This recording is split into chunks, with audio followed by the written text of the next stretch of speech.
जय जय मैया जय सेना वाली जय जय मैया जय जुका वाली।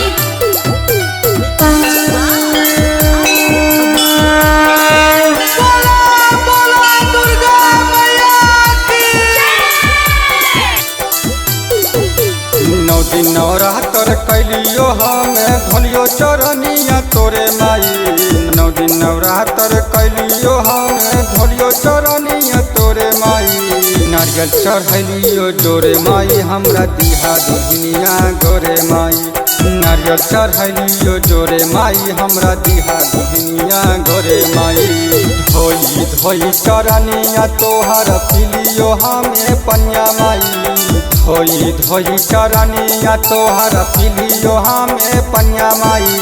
नारियल चढ़लियो जोरे माई हमरा दिहा दुनिया गोरे माई। चुंडी चढ़लियो जोरे माई हमरा दिहा दुनिया गोरे माई। जय जय मैया जय सेना वाली जय जय मैया जय जुका वाली। बोला बोला मुखोड़ापुर वाली माई की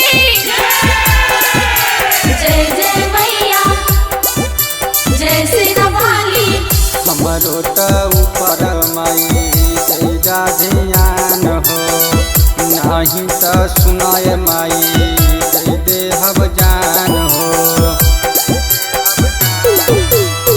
हमरो त ऊपर माई तेजा ध्यान हो। नहीं त सुनाए माई दे देहब जान हो। आशा लेके हमें अलियो सुना खोला नजरिया थोड़ा माई। आशा लेके हमें अलियो सुना खोला नजरिया थोड़ा माई। नारियल चढ़लियो जोरे माई हमरा दिहा दुनिया गोरे माई। चुंडी चढ़लियो जोरे माई हमरा दिहा दुनिया गोरे माई।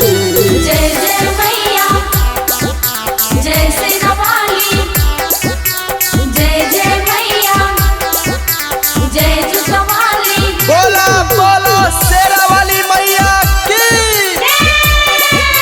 जय जय मैया जय सेना वाली। राइटर नंदना के अलियो हम साथ जी। संदीप सरगम के ऊपर धर दाना हाथ जी। राइटर नंदना के अलियो हम साथ जी। संदीप सरगम के ऊपर धर दाना हाथ जी। जब पूरा ही सपना हमर दिया जरलियो तोरे माई। जल्दी पूरा ही सपना हमर दिया जरलियो तोरे माई। नारियल चढ़लियो जोरे माई हमरा चाही दुल्हनिया गोरे माई। चुंडी चढ़लियो जोरे माई हमरा चाही दुल्हनिया गोरे माई। माँ प्रतिमा रिकॉर्डिंग स्टूडियो शेखपुरा।